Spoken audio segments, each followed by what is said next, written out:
remonta à época do frade franciscano Luca Pacioli, que escreveu Tractatus de Computis et Scriptures, Contabilidade por Partidas Dobradas, ou de grafia, publicado em 1494, enfatizando que todo débito corresponde a um ou mais créditos, sendo que o total de débito é exatamente ao total de crédito, ou seja, não existe débito sem crédito. Pronto, modelo mental. Não existe débito sem crédito. Ó, igual, pronto. Lembra do exercício que nós fizemos lá, que é o tratamento de choque. Todo débito teve o seu crédito, não é isso? Uma, duas contas, e no final nós conseguimos fechar. Aquele exercício é muito importante, não é para aferir conhecimento de ninguém. Aquele exercício, eu sempre coloco ele no começo da aula, é para que o aluno consiga pensar como contador. O cara pensando como contador, ele consegue aprender contabilidade. Não tem jeito, o cara que é advogado vai fazer contabilidade pensando como advogado, ele não vai aprender. Então aquele tratamento de choque que eu uso em bom sentido essa expressão, ajuda a fazer isso. E lá vocês conseguiram perceber claramente o método de partidas dobradas. Atenção, você não pode ir para uma prova de concurso, cara, de contabilidade. Se você desrespeitar essa regra, você vai zerar. Você não pode desrespeitar essa regra. Qual a regra? Não existe débito sem crédito. E valores correspondentes. Isso você faz no tal de razonete, não é isso? O que é o razonete? Então você vai colocar aqui, ó, a conta mercadorias, não é isso? E aqui você vai ter o débito, a coluna do débito e a coluna do crédito. E aqui você vai colocar os valores. Oh, professor. Pronto. O que é o razonete, então, gente? Ó, razonete. O que esse cara aqui, ó? É a representação gráfica de uma conta na forma de T, onde do lado esquerdo é o saldo devedor e o lado direito é o credor. Pelo amor de Deus, gente. Ó, isso aqui é para decorar. Decorar. Lado esquerdo, débito, lado direito, crédito. Se você inverter esse sujeito aqui, não vai fechar suas contas. Lado esquerdo, débito, lado direito, crédito. Lá no exercício do nosso tratamento de choque, nós fizemos dezenas e dezenas de lançamentos. Então, o razonete é a representação gráfica, é lá do razão. A gente já vai falar do livro Razão. Então é o seguinte, livro diário, mapa mental, importante. Ele é um livro, obrigatório.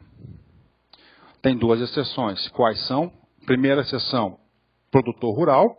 E o cara lá que é o microempresário, o MEI. Ele é principal e cronológico. Ele vai falar que o livro Razão é obrigatório, principal e cronológico. Você vai marcar errada. Porque quem é obrigatório, principal e cronológico é o livro diário.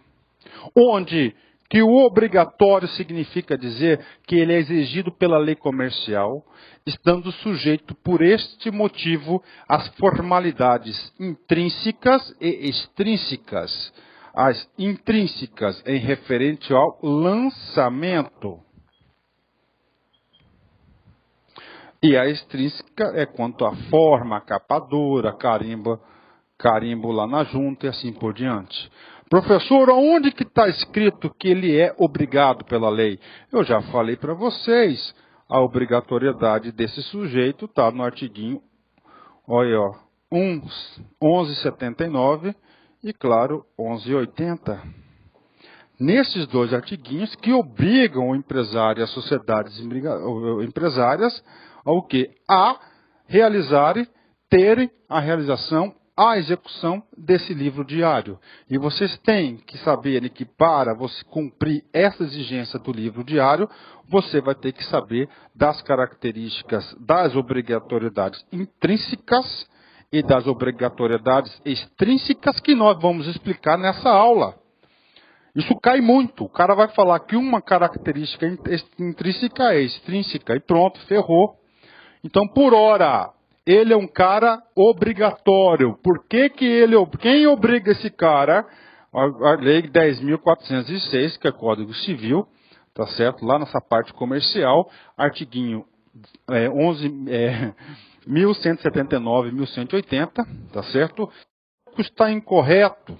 Pode acontecer? Claro que pode acontecer. Muito, e acontece. Então, nesses principais erros aqui de lançamento, você não pode rasurar, você não pode colocar branco em nada, você vai ter que corrigir. Professor, e aí? E aí que as normas da contabilidade colocam à disposição dos contadores, tá certo? Uma série de instrumentos utilizados para efetuarem essa correção especificamente. Por exemplo, você errou no título. Como é que você deve consertar esse cara? Simples. A correção é realizada através da transferência ou estorno do lançamento incorreto. Você estorna o cara e faz outro. Valor. Debita-se e credita-se um valor errado, menor ou maior que é o correto. A correção é realizada através da complementação.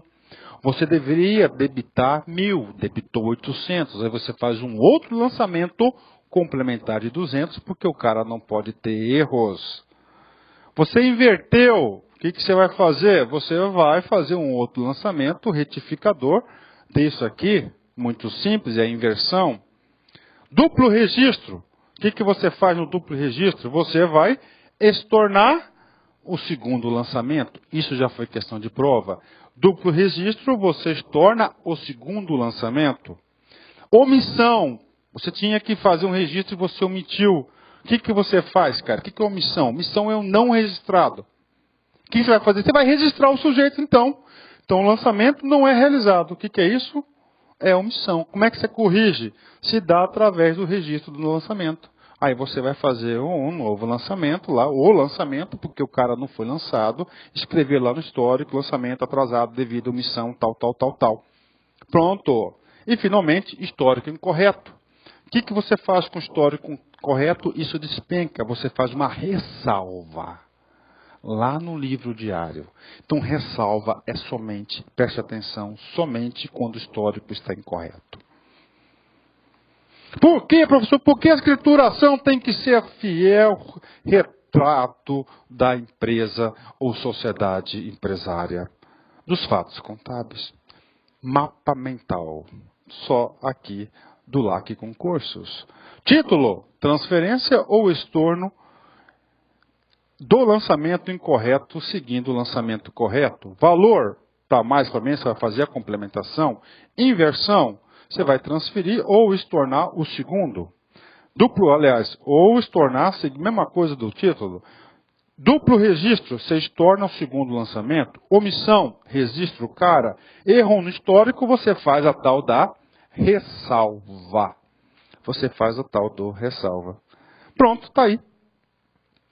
Livro diário, professor. Papo reto, livro diário. Com essa aula, dificilmente vocês irão errar uma questão do livro diário. Mapa mental, ele é o quê? Ele é obrigatório, principal e cronológico. Agora chegou a vez do livro razão. O livro razão, ao contrário do livro diário, ele não é obrigatório. Só que o livro razão, tá certo? Ele vai ser obrigatório em determinadas situações. E você vai ter que saber em qual determinada situação que ele é obrigatório. Então, é o seguinte, livro razão, ele é facultativo e obrigatório. Ele é principal e sistemático. No livro razão, ele é obrigatório, ele é principal e ele é cronológico. Professor, quais as situações que esse caso aqui é o diário? Que ele é obrigatório? É todas aquelas empresas que apuram tal do lucro real. Então, todas as empresas que apuram lucro real, segundo a legislação do imposto de renda, são obrigadas a terem o livro razão montadinho e bonitinho. De novo, o examinador pode querer saber de vocês quais são as empresas obrigadas a terem constituído o livro razão. Aí você vai falar, são todas as empresas na qual tem, olha só, apuração do lucro real segundo a legislação do imposto de renda. Ok? Fazendo uma analogia, uma comparação para vocês não errarem. Livro razão, facultativo barra obrigatório. Obrigatório só para determinadas empresas, situações específicas. Principal e sistemático. Diário é o livro obrigatório para todos, só tem uma exceção de 2 sujeitos que não faz o diário. Quem que é o produtor rural e o MEI, que é o microempreendedor rural, aqueles que oferem rendimentos brutos até R$36 mil, que é o pequeno empresário, e principal e cronológico. Está aí. Pronto, fechou. Professor, por que ele é facultativo? É facultativo regra geral. Facultativo pela lei comercial, porque lá não está lá, é obrigatório o livro diário, razão. Lá na lei, nos artiguinhos que nós lemos, fala que é obrigatório o livro diário. Falou do artiguinho 1179 e 1180. Está se referindo à obrigatoriedade do livro diário.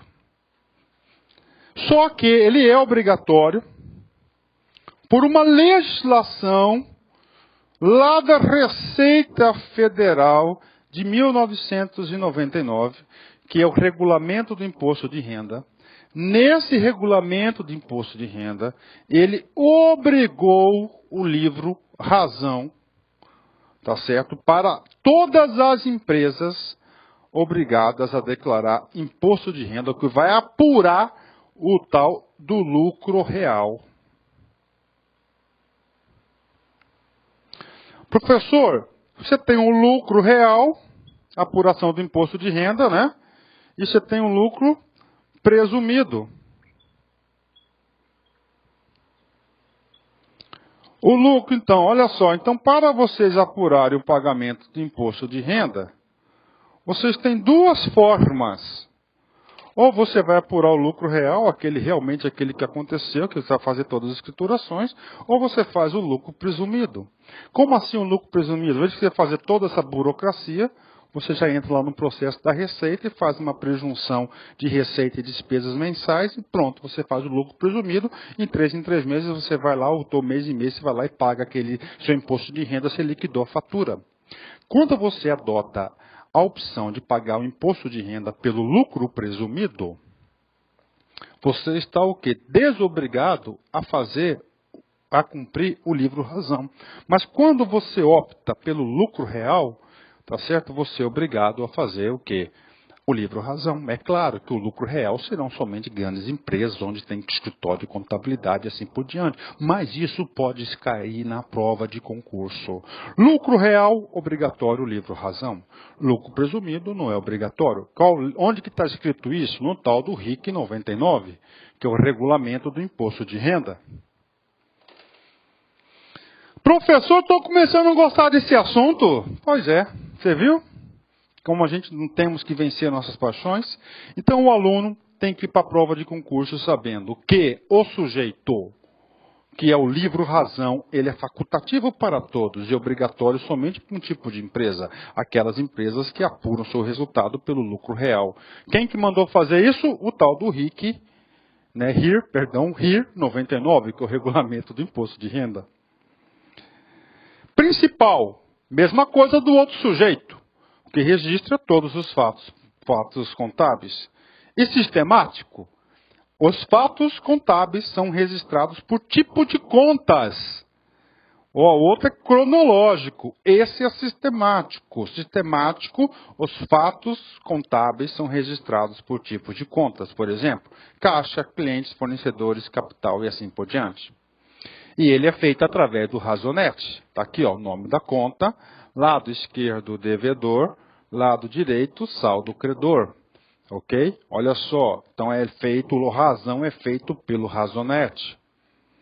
Tá? Viu como é bom ter feito aquele tratamento de short lá, você viu aqueles Tzinho do Excel e vai daqui e da lá, cara?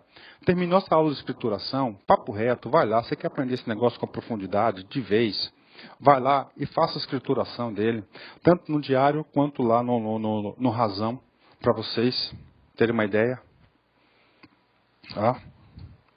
Natureza das contas, aí a gente vai ter, ó, na sequência aqui, ó, nós vamos ter o seguinte, gente, ó, a gente vai falar agora, ó, sobre escrituração, próxima aula, fatos contábeis e depois contas, que é uma aula importante. E você viu que depois daquela introdução, do exercício, agora nós estamos entrando assim a fundo cada assunto, não é isso? E assim esse curso aqui vai ficar na história. Eu tenho certeza que a gente vai receber vários e-mails de contribuição aí. Natureza das contas. Nós já vimos que as naturezas são... Você sabe que nós temos a natureza das contas, né? No balanço patrimonial, você tem o sujeito que é aqui, ó. Você tem o sujeito do ativo, você tem o passivo, não é isso? E aqui do passivo, você tem o quê? Você tem um cara aqui que é chamado de patrimônio líquido. Essas contas aqui têm natureza devedora. E essas contas aqui têm natureza credora. Lembra do caixa? Entrou dinheiro no caixa significa débito. Tá certo? E você também tem as contas de resultado. Tá certo? As contas de resultado. Ó, as contas de despesa vai ter natureza devedora. As contas de receita vai ter natureza o quê?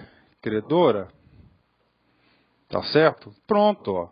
E as contas de resultado, elas não têm saldo no final do exercício, elas são zeradas e serão transportadas aqui para o patrimônio líquido, que é lucro ou prejuízo acumulado. Então, natureza das contas. Só tem duas, devedora e credora. Tá? Natureza, o que significa natureza? Ela aumenta. Por exemplo, depósito em conta corrente. Conta corrente é do ativo, não é isso? Então vai ser um débito, vai aumentar. Pagamento em dinheiro vai sair lá no débito, no crédito, aliás.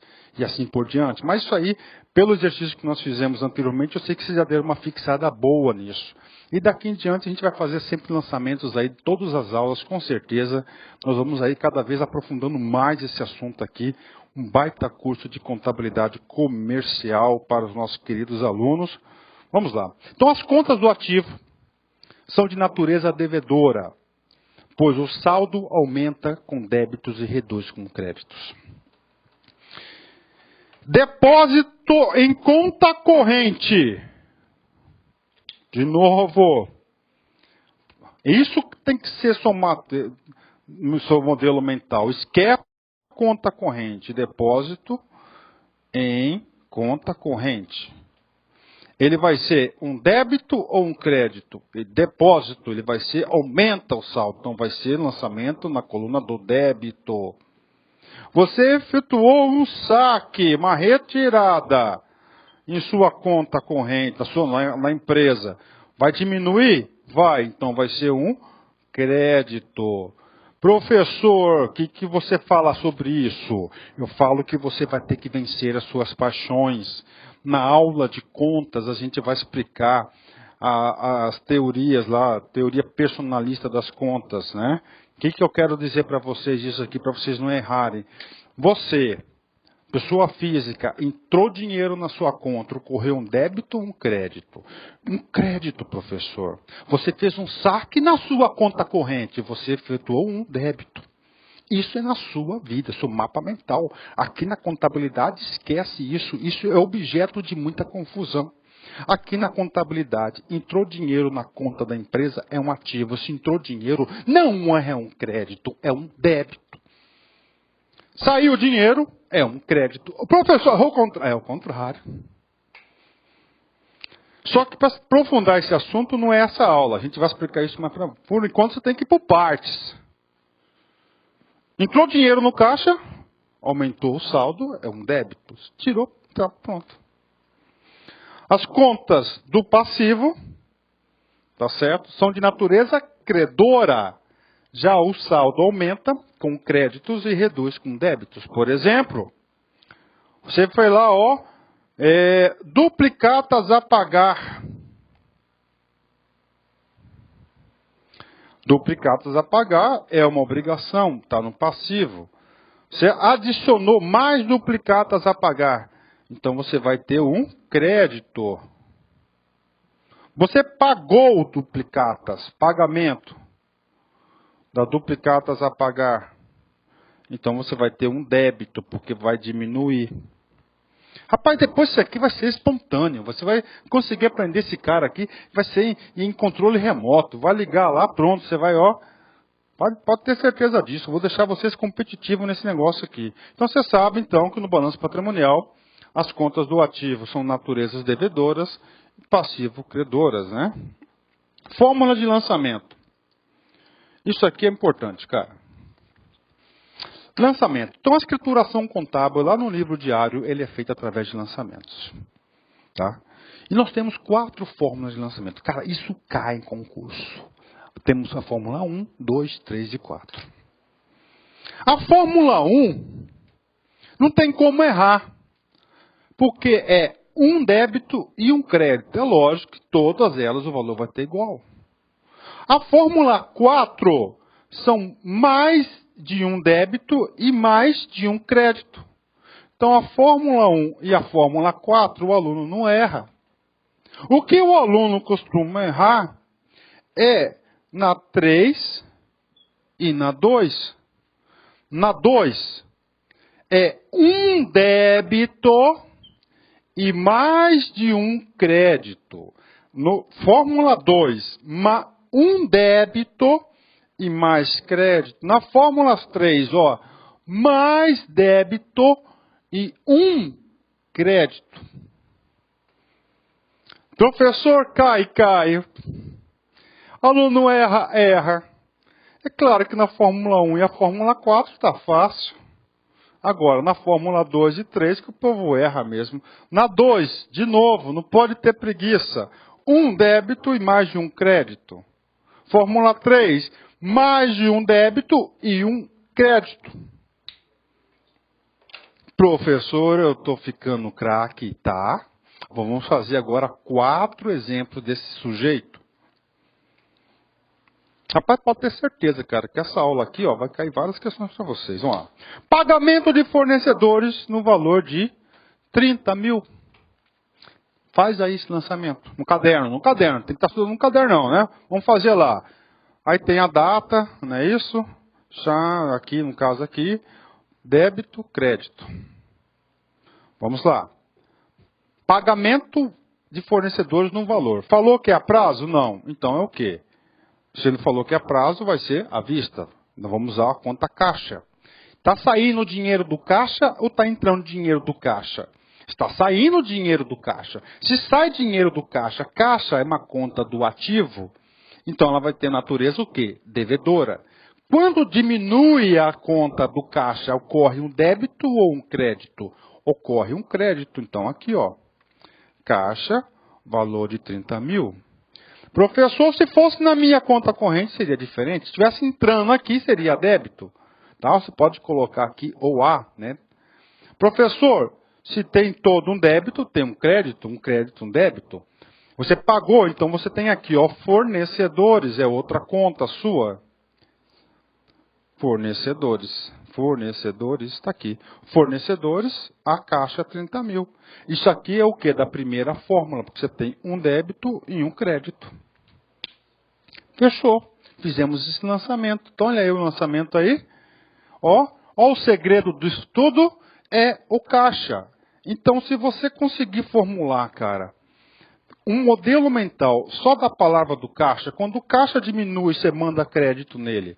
E quando o caixa aumenta, você manda um débito nele, você tá, com esse modelo mental, você faz quase todos os lançamentos.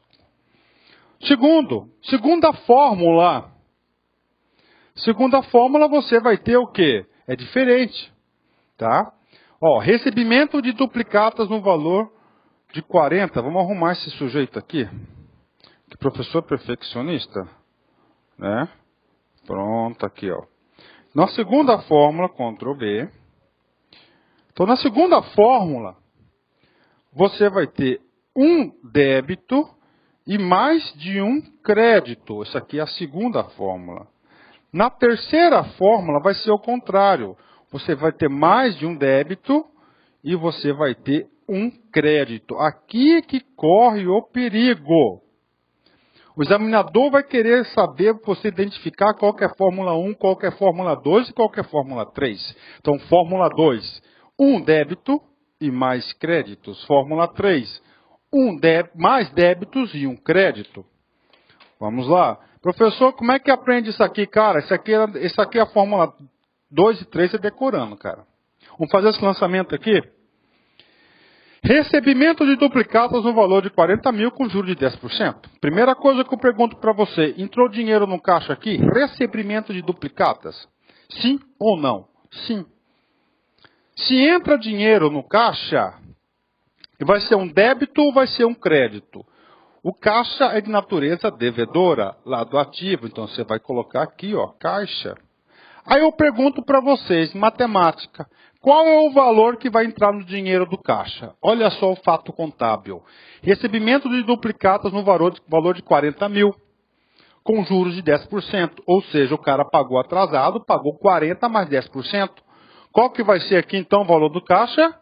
Ó, 44 mil reais. Positivo. Se entrou 44 mil reais, você vai ter que ter contrapartida de crédito de 44 mil reais. Primeiro, você vai o quê? Diminuir lá, ó, duplicatas, né? A pagar. Duplicatas a pagar no valor de 40 mil. E você vai ter aqui, ó, juros ativos. Não é? Uma receita de juros, ou juros ativos, no valor de 4 mil.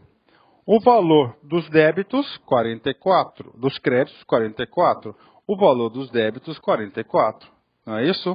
Então, pronto aí, ó. Recebimento de duplicatas. Então, aqui é uma segunda fórmula. Então, pronto aí, ó. Duplicatas a pagar. Certinho o lançamento. Tem que fazer, professor. Eu gosto de fazer no quadro aqui para fixar. Tá? Mas aí tá o gabarito para vocês. Por isso você tem que ter o caderno, cara. Tem que ter o caderno. E fazendo, acompanhando. Tá? Eu fosse você, eu nem imprimia esse material. Agora vamos para a terceira fórmula. Nós vimos que a segunda fórmula, você vai ter aqui, ó, um débito e mais créditos. Na terceira fórmula, você vai ter o contrário, ó, mais débitos e um crédito. Não é isso? Então vamos lá fazer esse lançamento aqui. Vamos fazer esse lançamento. Pagamento de duplicatas de 40 mil com juros de 10%. Professor, você está pagando duplicatas, não está pagando duplicatas? Sim. Se você está pagando aqui, está saindo dinheiro, não é isso? Se sai dinheiro, sai da onde? Da conta caixa. Se sai dinheiro, vai ser crédito ou vai ser débito? Vai ser crédito. Saiu dinheiro, entrou no outro, é débito. Qual o valor de dinheiro que vai sair dessa conta aqui? Você pagou 40 mil de duplicatas. Tá certo? Você pagou 40 mil. Só que no outro eu fiz errado aqui. É duplicatas a receber, viu, gente? Aqui é duplicatas a receber. Anotem, ó, duplicatas a receber. Então esse cara aqui, ó, vai ser qual que é o valor? Vai ser 10%, vai ser 44 mil. Ok? Professor, você vai ter dois débitos, sim. Um débito vai ser o quê? Ó? Pagamento, duplicatas a pagar.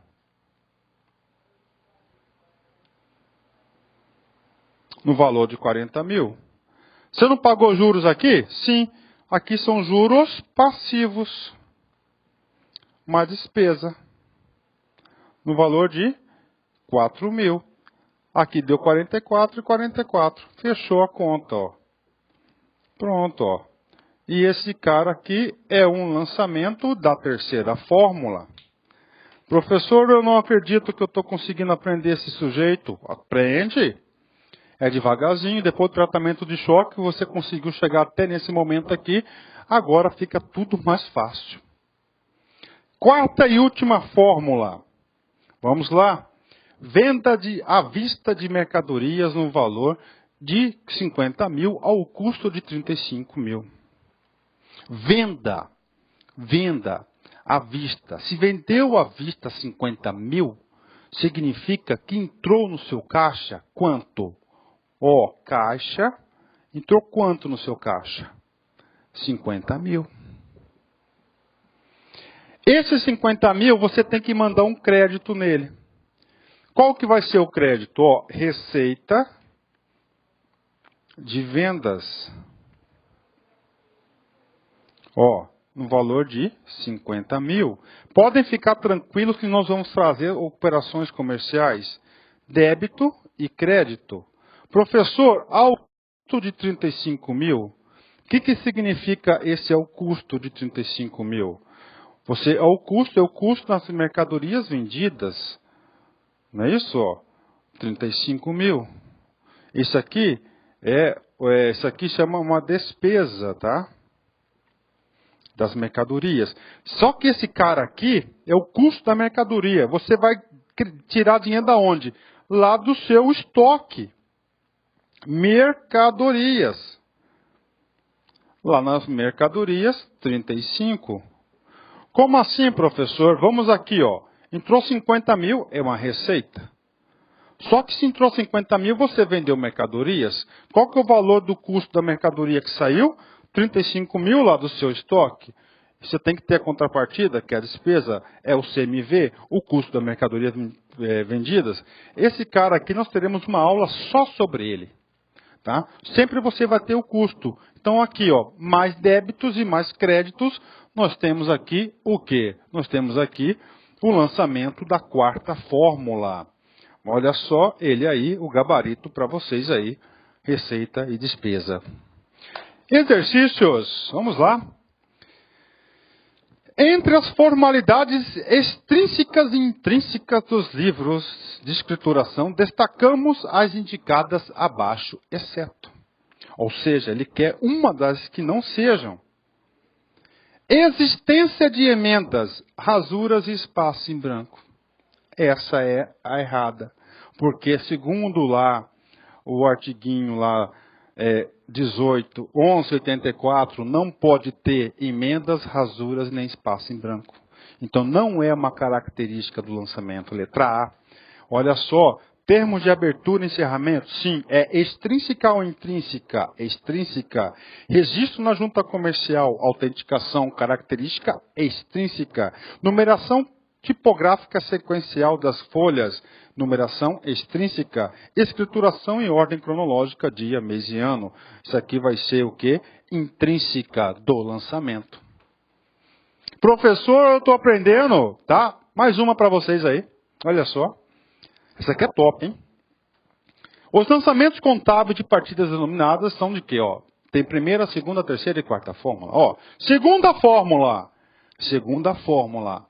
Quanto são debitadas duas contas e creditadas em uma?